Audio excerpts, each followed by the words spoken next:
Une scène incroyable se déroule sous nos yeux. Une femme semble se métamorphoser en serpent, prête à s'attaquer au bébé de sa propre sœur. Soudain, le père de l'enfant entre dans la chambre. En découvrant ce qu'il se passe, il s'écrie avec autorité. « Stop! Esprit des ténèbres, cesse immédiatement !» Il se précipite, prend son enfant dans ses bras et appelle sa femme. « Mon amour, viens vite !» La femme présente dans la pièce répond calmement. « Je suis la sœur de ta femme. » À ce moment-là, son épouse arrive. « Oui, je suis là. Que se passe-t-il » demande-t-elle en s'approchant, saluant celle qu'elle considère comme sa sœur. Le mari, encore bouleversé, lui dit « Approche. Dis-moi clairement, qui est cette femme ?» Elle répond, surprise. « Mais c'est ma sœur. Pourquoi cette question ?» L'homme secoue la tête. « Ce n'est pas ta sœur. Ce que j'ai vu n'a rien d'humain. Comment est-elle entrée ici ?» La supposée sœur réagit aussitôt. « Qu'est-ce qui arrive à ton mari ? Pourquoi me parle-t-il ainsi ?» Le mari se tourne vers son épouse. « Pourquoi as-tu laissé le bébé seul avec elle ?» Elle réplique. « J'étais occupé à l'intérieur. Ce n'est pas la première fois que le bébé dort. Pourquoi tant d'agitation ?»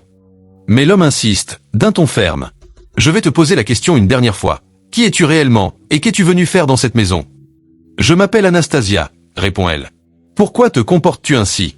Si ma présence te dérange, je peux partir. » La femme intervient. « Arrête maintenant. Tu es en train d'humilier ma sœur. Calme-toi. » Le mari réplique avec conviction. « Ce n'est pas une question d'humiliation. Ce que j'ai vu n'était pas une personne, mais une créature prête à avaler mon enfant. Et tu veux me faire croire que c'est ta sœur ?» Sa femme soupire. « Tu exagères. Tout cela est dans ton imagination. » La jeune femme ajoute. « Est-ce un crime de venir voir le bébé de ma propre sœur ? Depuis sa naissance, je ne l'avais même pas rencontré. Il pleurait, j'essayais juste de le calmer. » L'épouse dit alors. « Présente-lui des excuses. » Mais le mari refuse. « Tu sais très bien que je ne parle pas à la légère. Dieu m'a donné le discernement. Je vois au-delà des apparences. Je sais qui tu es, et tu sais aussi qui je suis. Tu penses que ta sœur a épousé un homme sans protection spirituelle ? Dans cette maison, je veille sur ma femme et mon enfant. Aucun mal ne les atteindra.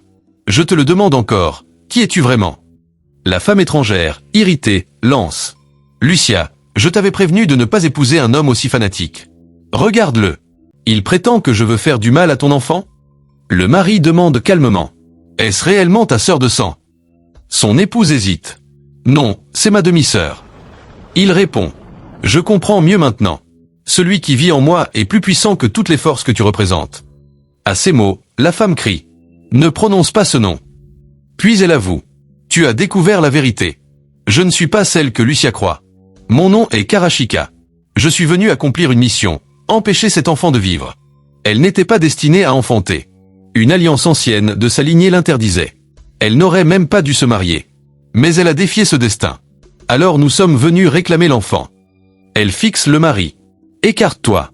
Ce combat ne te concerne pas. » Il répond avec assurance. « Tu es venu pour mon fils ? Sache que ce n'est pas toi qui remporteras cette bataille. Le temps de ta mission est terminé. » Il commence à prier avec autorité. « Au nom de Jésus-Christ, retourne d'où tu viens. Toute puissance obscure opérant ici est annulée. Que le feu divin te chasse. » Un cri retentit. Une lumière éclate. Puis elle disparaît. Le silence revient. Le mari lève les yeux. « Merci Seigneur. » Sa femme, tremblante, demande. « Où est-elle passée ?» Il répond calmement. « Elle est repartie. Ce n'était pas humaine. » Puis il prie pour son fils. « Toute attaque dirigée contre toi est annulée.